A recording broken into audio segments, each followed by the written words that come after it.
اعوذ باللہ من الشیطان الرجیم۔ پناہ مانگتا ہوں میں اللہ کی شیطان مردود سے۔ بسم اللہ الرحمن الرحیم۔ شروع اللہ کے نام سے جو بڑا مہربان نہایت رحم والا ہے۔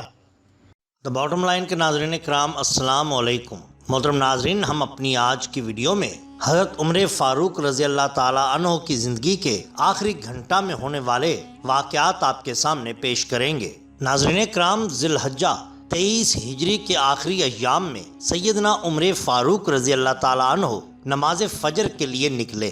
آپ کا معمول تھا کہ جب تک مقتدیوں کی صفیں بالکل سیدھی نہ ہو جاتی تکبیر تحریمہ نہیں کہتے تھے۔ آپ نماز پڑھانے کے لیے مصلی پر کھڑے ہوئے، اچانک نمازیوں کی صفوں میں مغیرہ بن شعبہ رضی اللہ تعالیٰ عنہ کا مجوسی غلام ابو لولو آ پہنچا۔ اس کے ہاتھ میں ایک خنجر تھا جس کے دونوں طرف دھار تھی۔ وہ نمازیوں کے بیچ سے نکلتا ہوا سیدھا امیر المومنین حضرت عمر فاروق رضی اللہ تعالیٰ عنہ کے پاس پہنچا اور خنجر کے وار کرنے لگا۔ اس نے امیر المومنین حضرت عمر فاروق رضی اللہ تعالیٰ عنہ پر 6 وار کیے۔ ایک وار آپ کے زیر ناف کیا۔ یہی وہ کاری ضرب تھی جس سے آپ جاں بر نہ ہو سکے اور اللہ کو پیارے ہو گئے۔ آپ کے پیچھے کلیب بن ابو الکبیر رضی اللہ تعالیٰ عنہ نماز پڑھ رہے تھے۔ ابو لولو نے انہیں بھی خنجر مار دیا۔ اس طرح ان کا بھی انتقال ہو گیا۔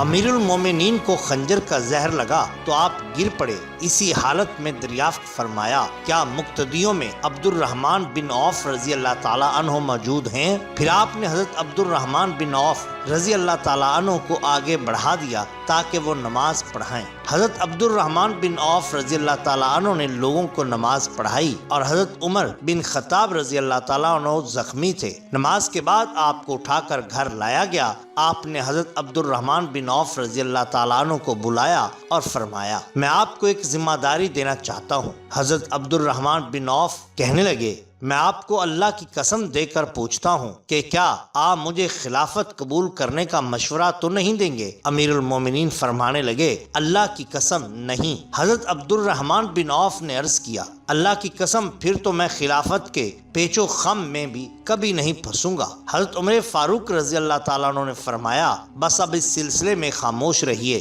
کسی سے کوئی بات نہ کریے یہاں تک کہ میں ان لوگوں کو خلافت کی پیشکش کروں جن سے نبی کریم صلی اللہ علیہ وآلہ وسلم آخری دم تک راضی تھے۔ میرے پاس حضرت مولا مشکل کشا حضرت عثمان غنی رضی اللہ تعالیٰ عنہ اور سعد بن ابی وقاص رضی اللہ تعالیٰ عنہ کو بلا لاؤ اور طلحہ رضی اللہ تعالیٰ عنہ کا بھی انتظار کر لو۔ اگر وہ بھی آ جاتے ہیں تو ٹھیک ہے، ورنہ تم لوگ انہی میں سے کسی کو اپنا خلیفہ منتخب کر لو۔ پھر آپ رضی اللہ تعالیٰ عنہ حضرت علی بن ابی طالب کی طرف متوجہ ہوئے اور فرمایا، اے علی، میں تمہیں اللہ کی قسم دیتا ہوں اگر تم مسلمانوں کے کسی کام کے ذمہ دار بنو تو اپنے خاندان کے افراد کو دوسرے لوگوں پر ترجیح مت دینا۔ یہی بات آپ رضی اللہ تعالیٰ عنہ نے حضرت عثمان غنی رضی اللہ تعالیٰ عنہ اور حضرت سعد بن ابی وقاص رضی اللہ تعالیٰ عنہ سے بھی کہی۔ پھر فرمایا، تم لوگ جاؤ اور باہمی مشورے سے کسی ایک کو اپنا خلیفہ منتخب کر لو۔ پھر آپ نے حضرت صہیب رضی اللہ تعالیٰ عنہ کو حکم دیا کہ وہ مسلمانوں کی نمازوں میں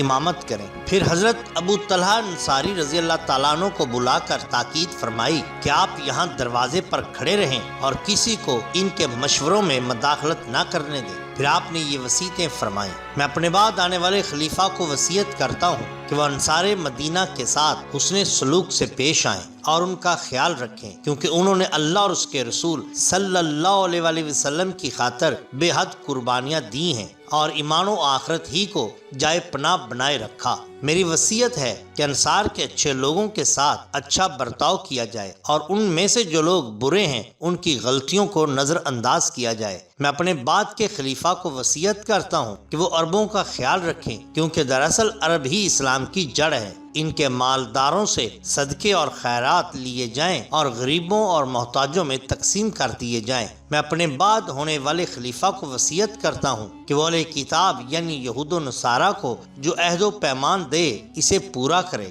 یہی رسول کریم صلی اللہ علیہ وآلہ وسلم کی تعلیم ہے۔ اے اللہ تو گواہ ہے، میں نے اپنی حد تک تیرا پیغام پہنچا دیا۔ ان ارشادات کے بعد حضرت عمر بن خطاب رضی اللہ تعالیٰ عنہ نے اپنے بیٹے عبداللہ رضی اللہ تعالیٰ عنہ سے فرمایا، عبداللہ بن عمر جا کر دیکھو کہ میرا قاتل کون ہے۔ عبداللہ بن عمر رضی اللہ تعالیٰ عنہ نے عرض کی، اے امیر المومنین، آپ کا قاتل حضرت مغیرہ کا نصرانی غلام ابو لولو ہے۔ حضرت عمر بن خطاب رضی اللہ تعالیٰ عنہ نے یہ سن کر ٹھنڈا سانس بھرا اور فرمایا، تمام تعریف اللہ ہی کے لیے ہے جس نے میری موت کسی ایسے آدمی کے ذریعے واقعہ نہیں ہونے دی جس نے اللہ کے لیے ایک بھی سجدہ کیا ہو۔ پھر آپ نے اپنے بیٹے عبداللہ رضی اللہ تعالیٰ عنہ سے فرمایا، ام المومنین سیدہ عائشہ صدیقہ رضی اللہ تعالیٰ عنہ کے پاس جاؤ اور پوچھو کہ کیا وہ اجازت دیتی ہیں کہ میں رسول کریم صلی اللہ علیہ وآلہ وسلم اور حضرت ابو بکر صدیق رضی اللہ تعالیٰ عنہ کے ساتھ دفن کیا جاؤں۔ جب عبداللہ بن عمر رضی اللہ تعالیٰ عنہ ام المومنین کے پاس اجازت لینے کے لیے پہنچے تو زار و قطار رو رہی تھیں۔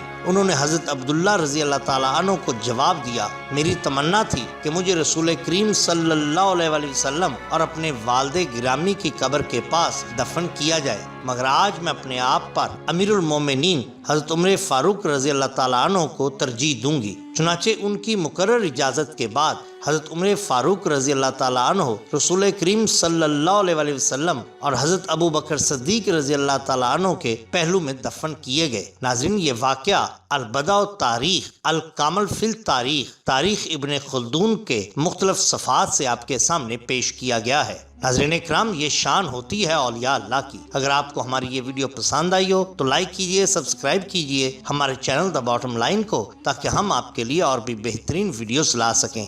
اپنے دوستوں کا، گرد و نواح کے لوگوں کا بہت خیال رکھیے۔ اللہ اور اللہ کے رسول صلی اللہ علیہ وسلم سے بے حد محبت کیجئے۔ آپ کا بہت شکریہ۔ اللہ حافظ۔